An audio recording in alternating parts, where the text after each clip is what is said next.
it doesn't mean that always good buy below market value or you buy market value. So when you consider into this kind of scenario, you have to ask yourself, put it as a scenario. It doesn't mean that always good buy below market value or you buy market value.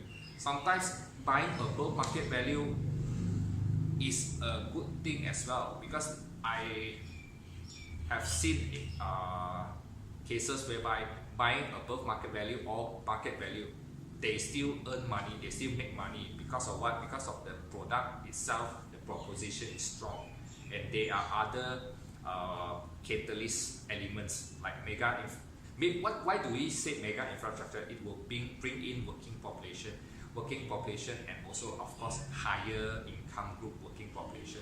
It will bring up the area demographics, that means the affordability. For example, maybe now they can only pay 2,000. When this new working population comes into the area, let's say Madrid or let's say TRX comes into the area, their income group is easily probably maybe 6,000 to 10,000, so they can afford a slightly more of higher price property or rental. So you have to take into this kind of consideration. If an area which doesn't have all this element with so much of supplies or even low supply, low price also, it is not good to enter anymore.